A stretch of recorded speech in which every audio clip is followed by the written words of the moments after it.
संत चोखामेळा यांचा जन्म 1273-1338 ह्या यादव काळातील ते संत मेळ्यातील संत नामदेवांच्या संत मेळ्यातील वारकरी संप्रदायातील संत कवी होते।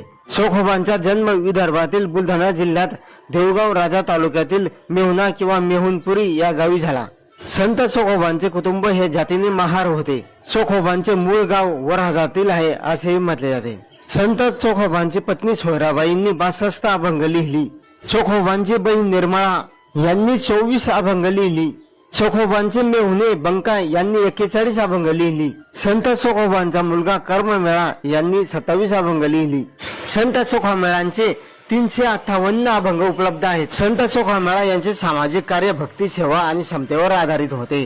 त्यांनी आपल्या अभंगातून सामाजिक न्यायाचे महत्त्व सांगितले आणि सर्व मानव एक समान असल्याचे प्रतिपादन केले। त्यांनी जातीभेद आणि सामाजिक विषमतेला विरोध दर्शविला। संत चोखामेळा यांचा मृत्यू गावकुशाच्या कामात दरड कोसळून झाल्याचे सांगितले जाते। त्यांच्या मृत्यूनंतरही त्यांच्या हातातून विठ्ठल नामाचा गजर ऐकू येत होता। संत नामदेवांनी चोखोबांचे हाडे ओळखून ती गोळा केली व पंढरपूर येथे विठ्ठल मंदिरासमोर संत नामदेवांनी संत चोखोबांची समाधी बांधली।